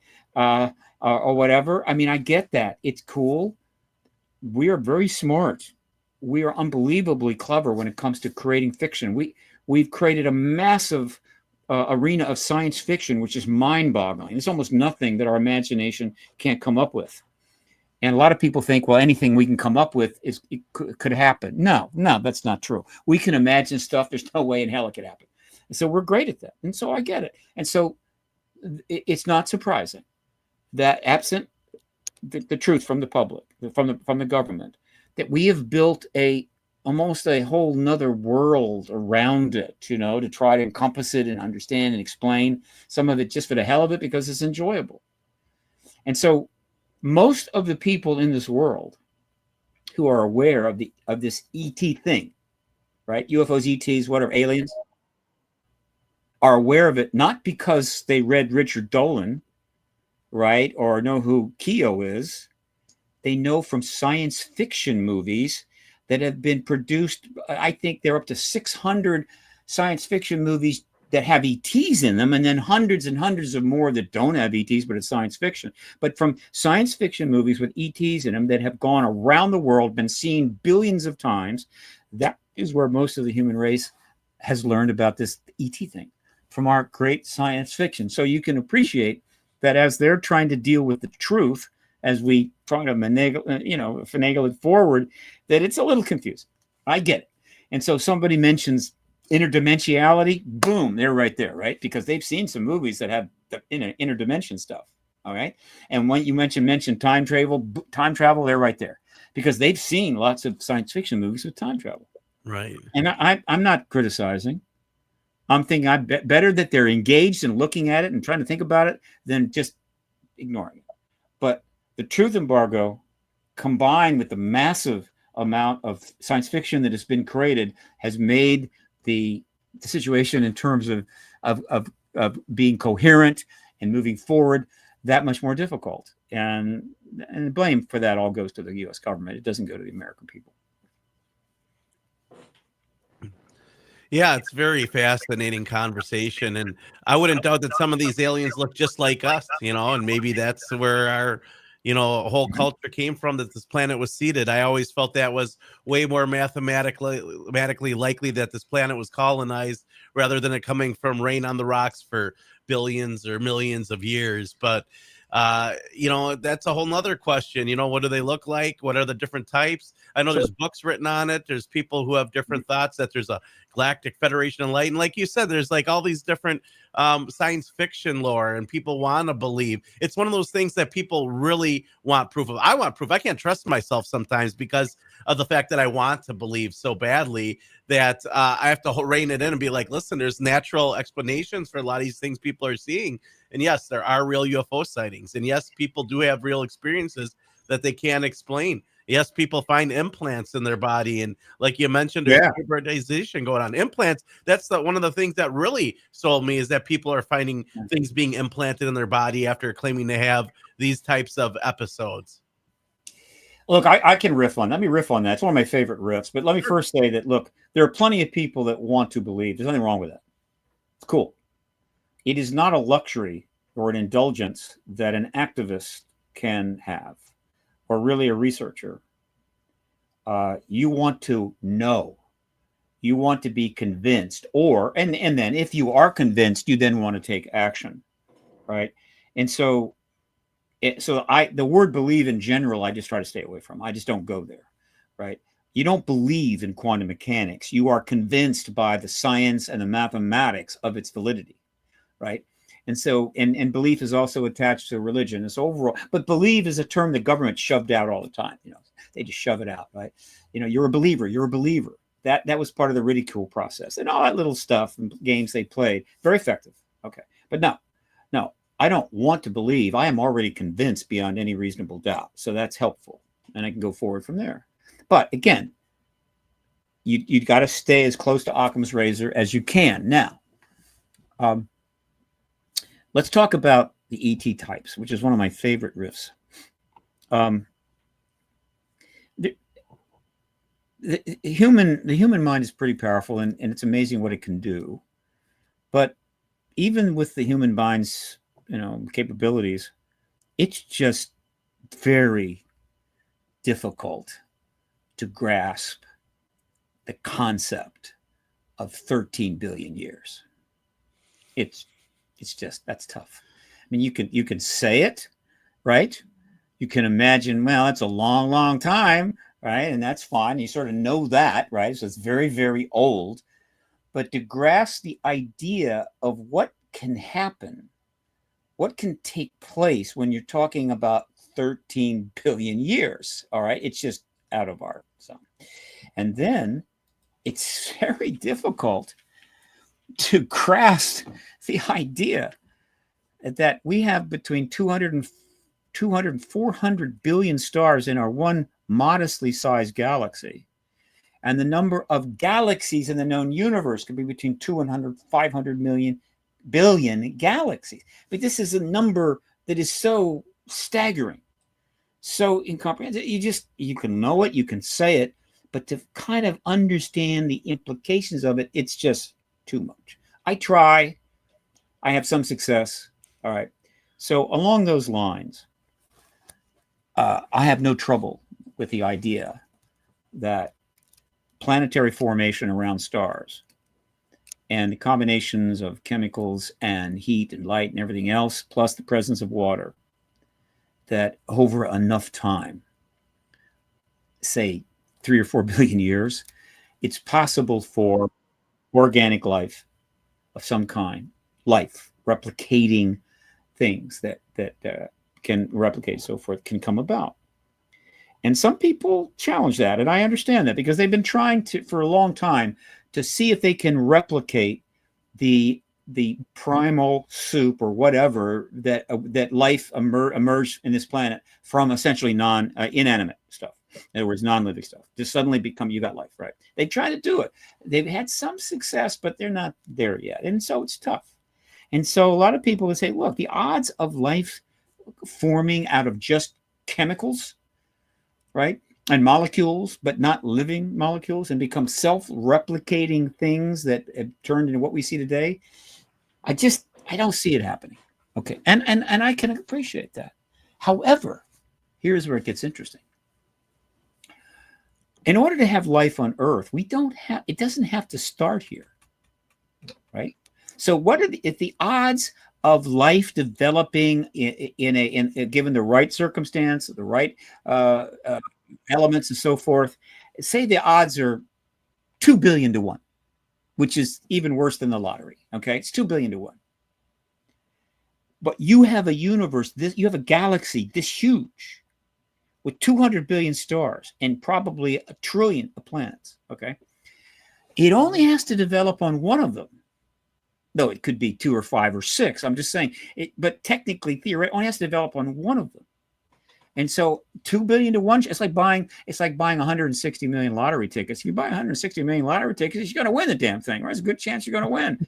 Right? If you buy one, And so you got all of these opportunities for life to develop. And so life develops on one of these planets in the Milky Way galaxy.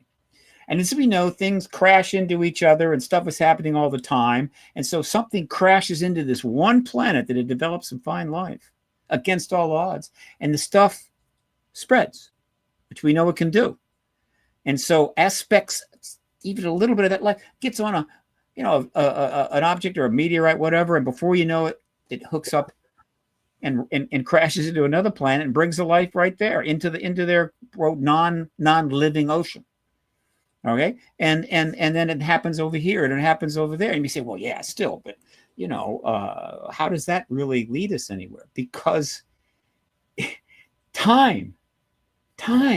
So let's say 2 billion years into the Milky Way's existence, life on one planet, right? Actually got it. It's rolling. It's coming. Gets hit by something, and then it may spread a little bit.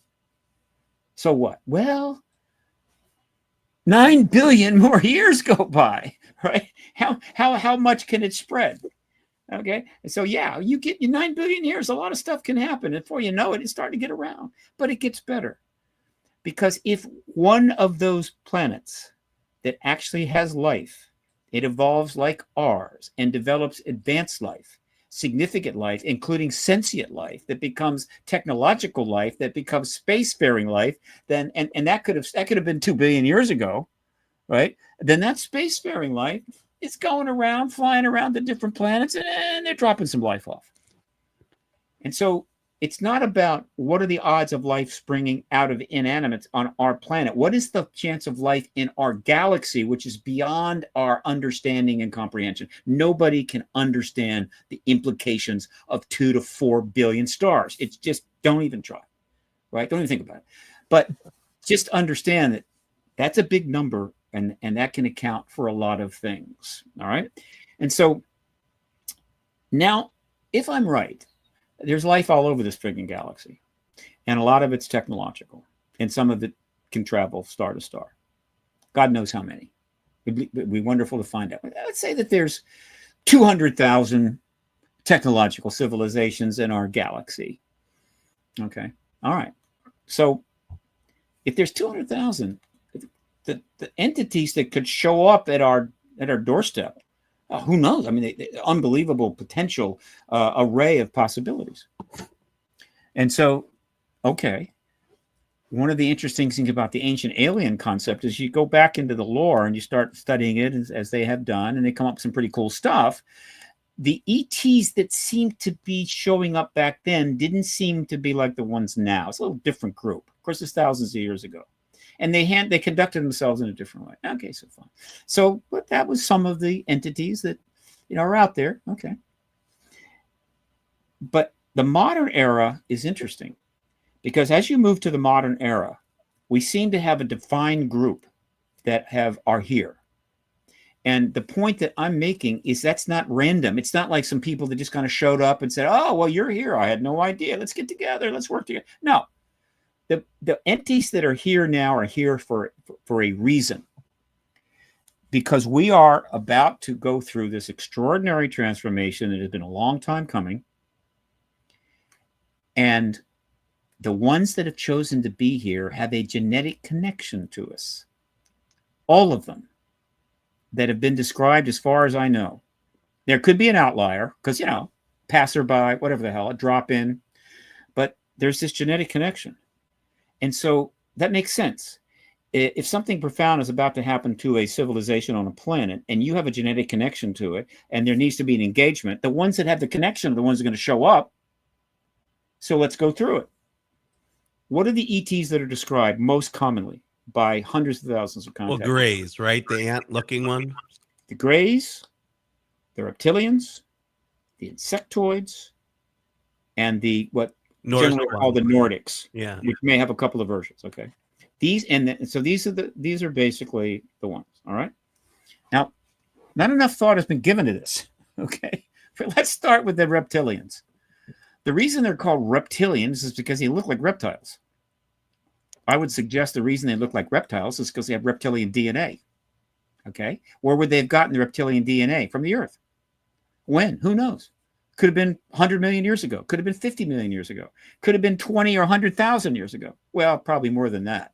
And so I would suggest that in the goings and comings in our galaxy, going back God knows how long, somebody cruised on in and did something that's totally reasonable. And they took some samples of our life and they took it away. Right?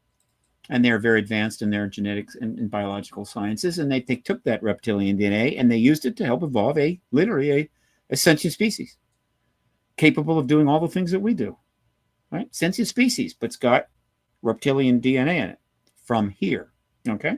Let's talk about the insectoids. They look insectoid because they seem to be insect-like, probably because they've got insect DNA in them. Where did that come from? It came from here. Same scenario, exactly the same, and became part of a sentient species that probably was created in a sense. It didn't evolve, but they used our DNA and they used our insect DNA. That's good. Now, let's go to the Nordics. I mean, this is a no-brainer, right? They look like gorgeous humans, right? And they come by different names or maybe more than one, but the one thing about them is they look really, really human. You think that's just an accident? You think that, another planet somewhere spent billions of years evolving life and the life ended up looking like humans? No. They're loaded with DNA, human DNA, all right? And so there's the connection there. So that's 3 for 3. And then we get to the grays.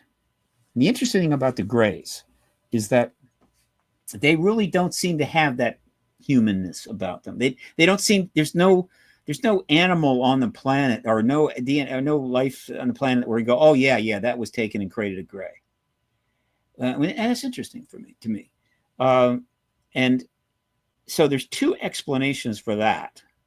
One is, I think, very unlikely, and that is the Greys are not really living. They're sort of bio robots or something. They're just totally created, and they're being used as workers or something by the other species.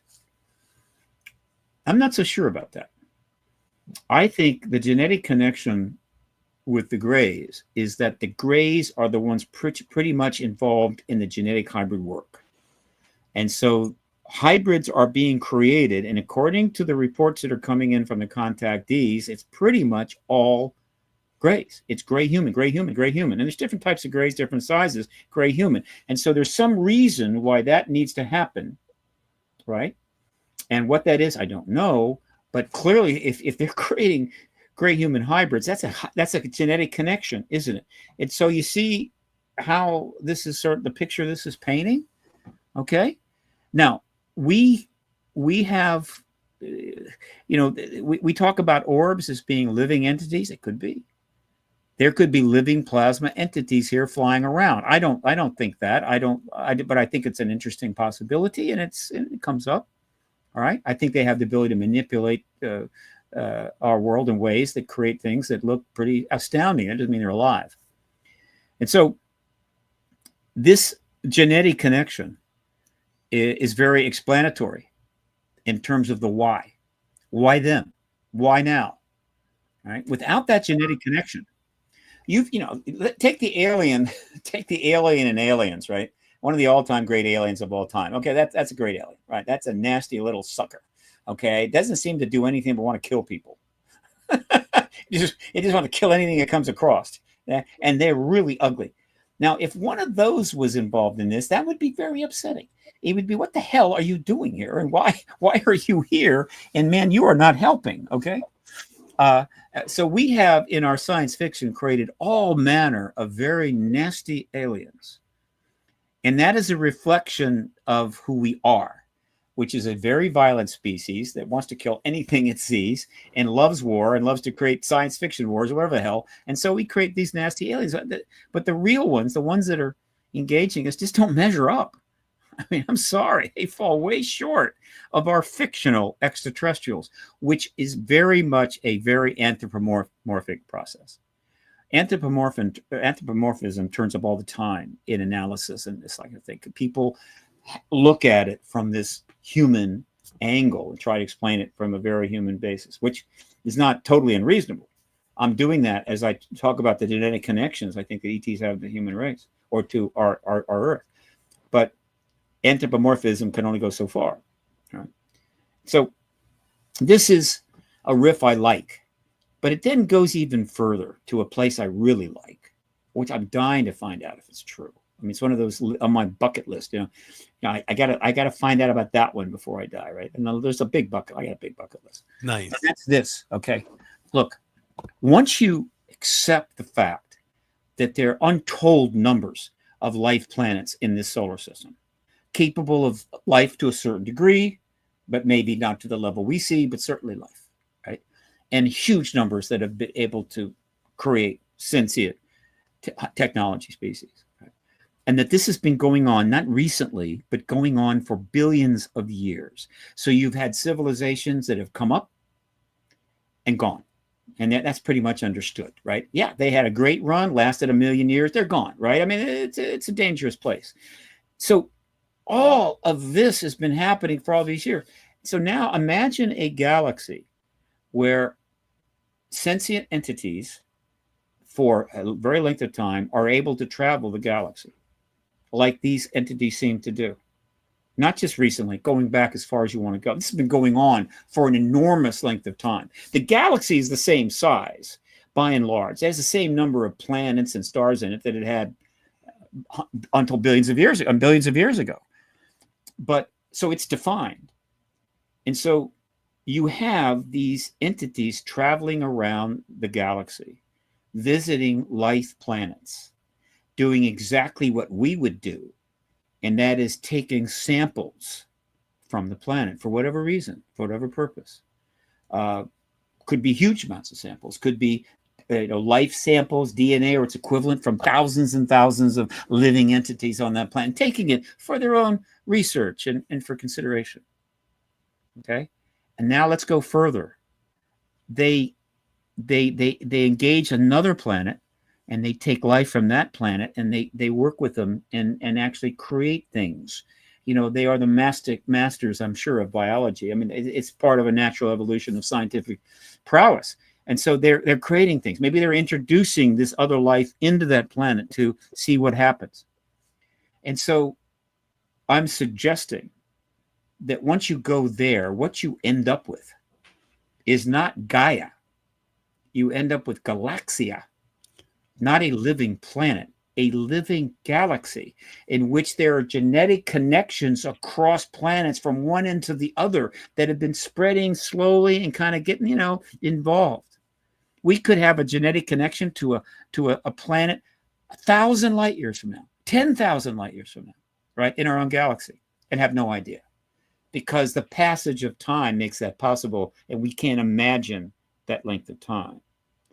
Now, when you go there, and you wait a minute, so you're saying that there is a life connection that may spread out throughout the entire galaxy, it becomes a little more difficult to get worked up about Elon Musk's desire to save the human species because we got to go to Mars because it's all going to go to hell down here, right? It's all going to hell. Everyone's going to die. It's like the Lesser Dryas, only this time it's going to kill off all the humans.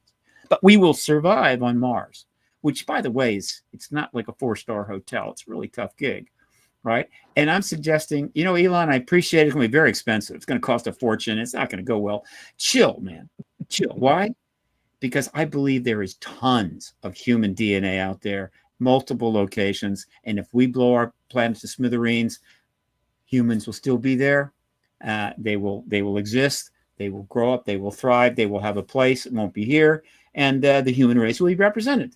And maybe the dinosaurs are represented out there. Maybe every species that's ever been on this planet, and there have been trillions that have come and gone, are represented out there. Who knows? But that's kind of cool, isn't it? It makes you feel less alone. It makes you feel less existential, right? This mind experiment that I've gone through is not exactly difficult. I mean, it's not like what Einstein went through to figure out relativity. It's not that hard. It's almost basic. But it's the kind of discussion you just can't have, by and large, unless you're having a podcast with me, right? Because I love this thing.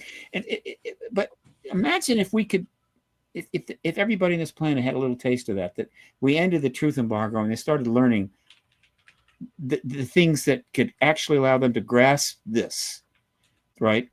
This is a galaxy that is already heavily connected genetically, right? To the extent it's possible. There may be some life that it cannot connect, but then they got their own thing going.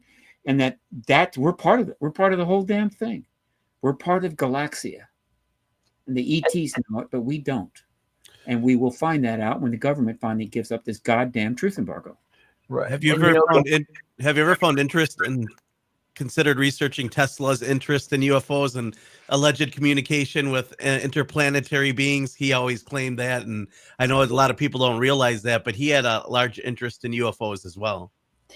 Fortunately, from my underachieving ADD personality, right, which has trouble reading and anything else, I'm not a researcher, so I don't have to do that. I let the research do that, right? I can't keep up. Who thought Tesla would be interested in, interplanetary communication and thought he was communicating with UFOs and stuff like that? No one would have. That's great. And let that book be written. Let it be in the post-disclosure world. Let's go and where everybody is now free to go where they want. They can make money. They can get paid to teach it, to talk about it, research it.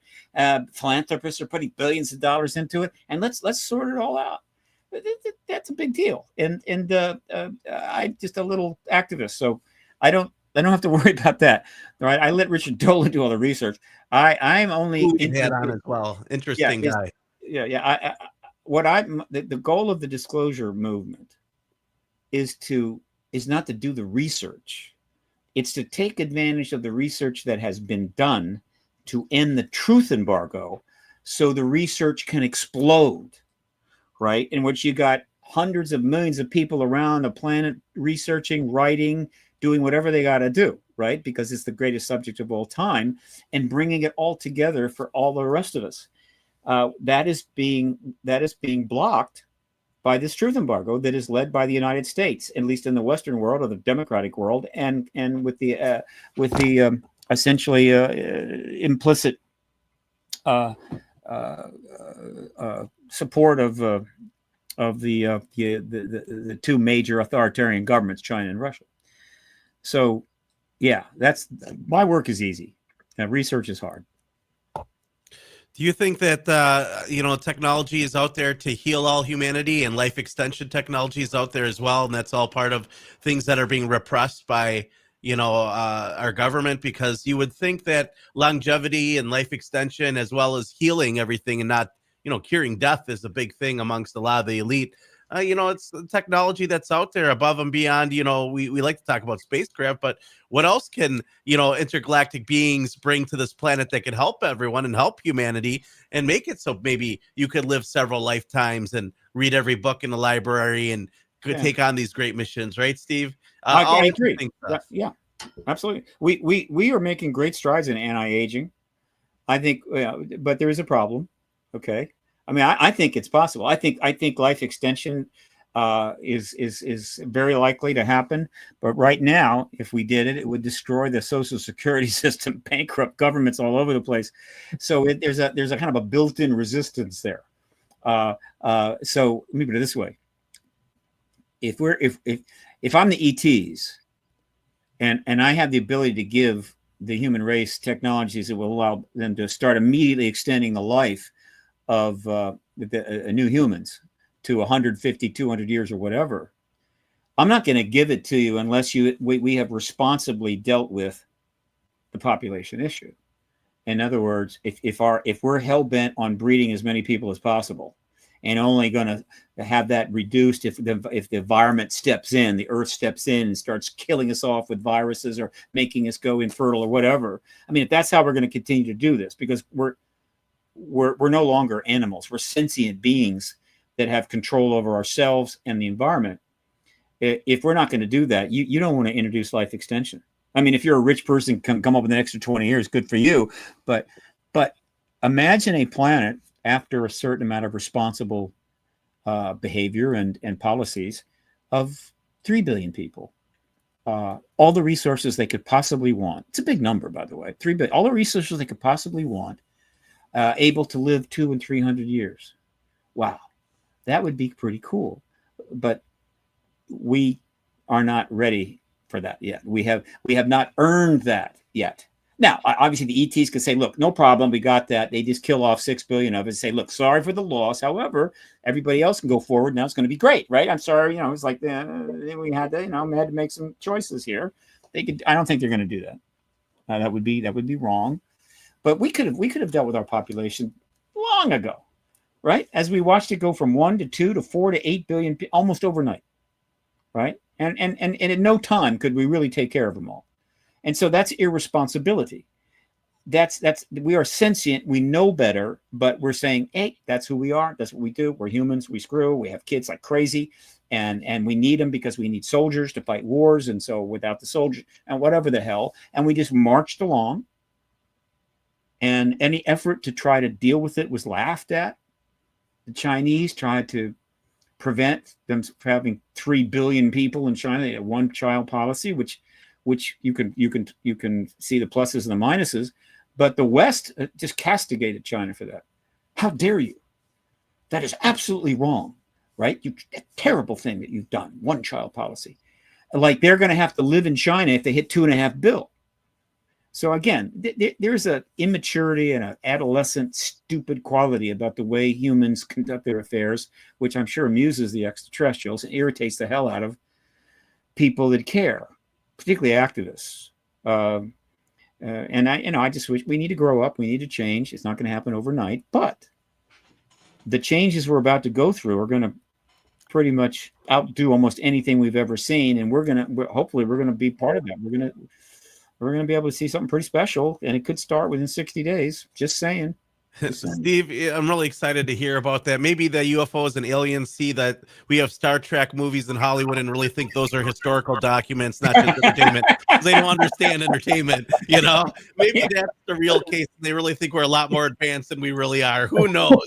Yeah, I just see them having having a little get together out there. Like and we talked to Commander Kirk. We want to see Kirk. We Yeah. pull out William Shatner. And we're like, here he is, guys. A little old, but here he is. These are having a little conflab, maybe about 7 different groups. And they're sitting there. They're on a planet. They got together and they're talking. They're saying, and somebody raises the point. You're aware of Earth, right? Yeah, we know about Earth. It's a pretty crazy place. You say, and they have their own organization, right?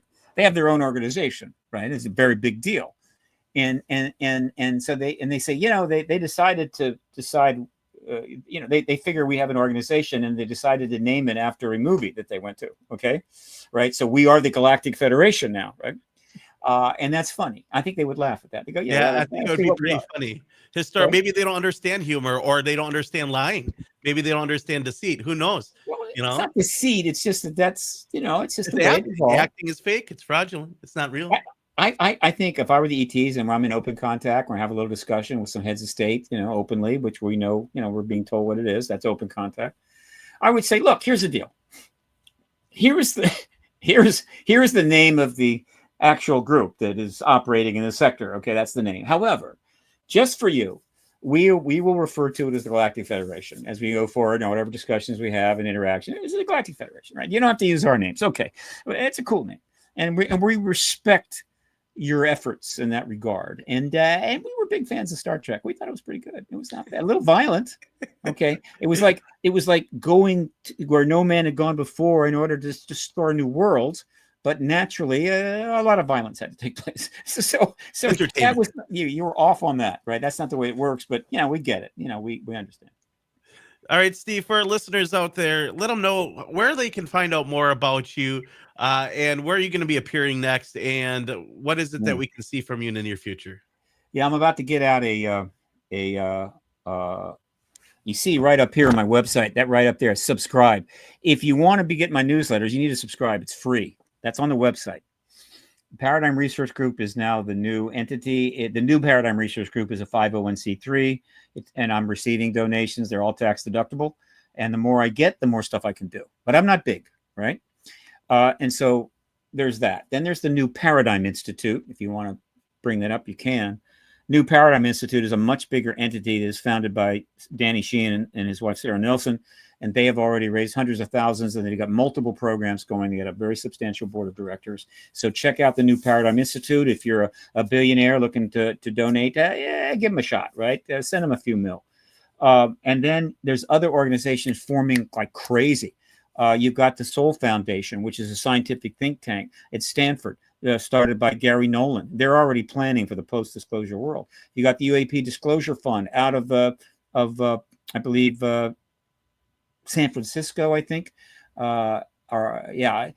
which is it's an actual 501c4 political nonprofit where you can donate money that's going to be used to engage political issues and ideas. It's the only one of its kind, right?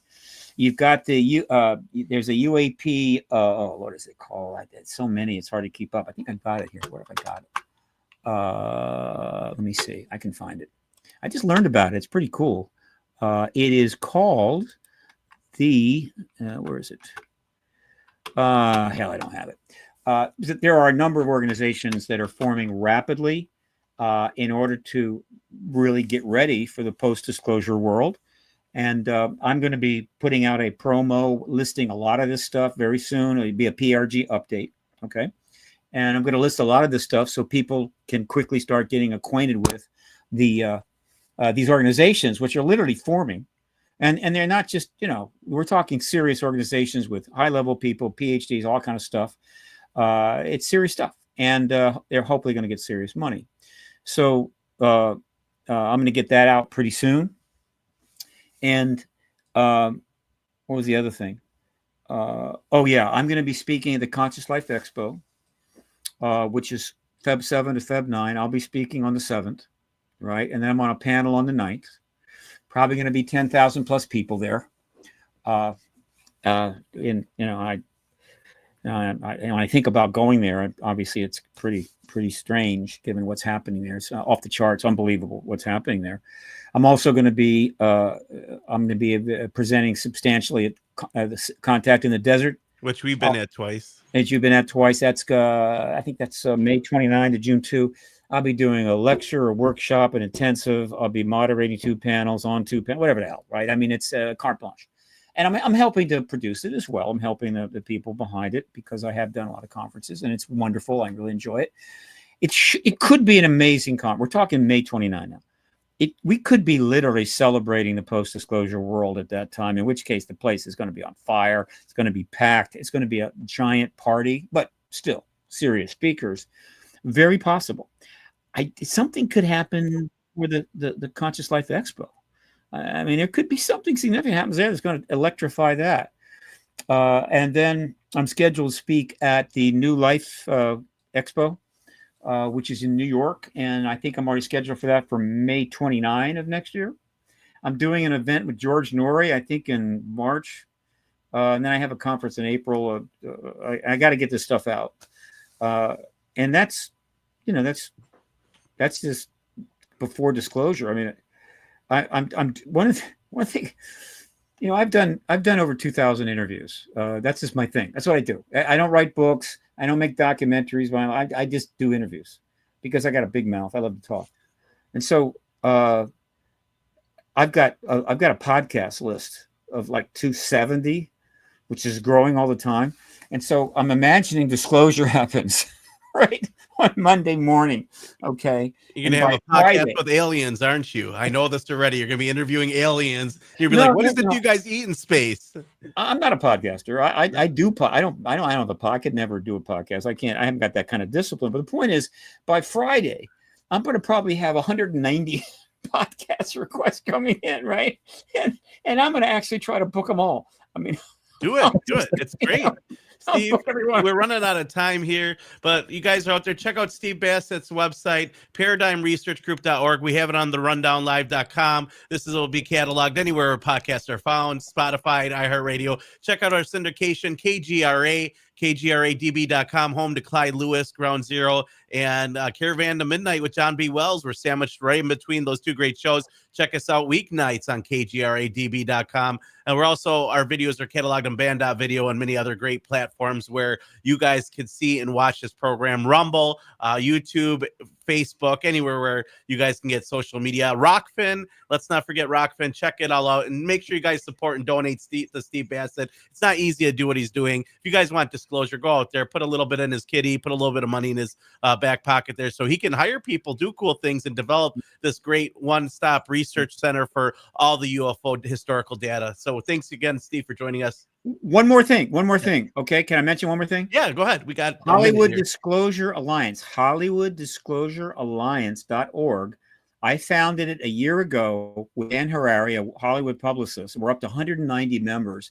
We're networking the UAP people with the Hollywood people. Check it out. You may think that you could be a member because of what you're doing or whatever, but Hollywood Disclosure Alliance, it's a cool thing. It's the only one of its kind. And it's happening. So check that out. I'm very proud of it. That's it. Thanks again, Steve. Don Vi Jr., Kristan T. Harris, we're out. Steve, we'll have to have you back soon. And maybe I'll bump into you at Contact in the Desert as we go every year to cover events. We'll be back. See you guys tomorrow. Tatiana Moroz tomorrow. You're listening to the Destroyers of Fake News, Kristan T. Harris and Don Vi Jr. on the Rundown Live, your forecast into the future.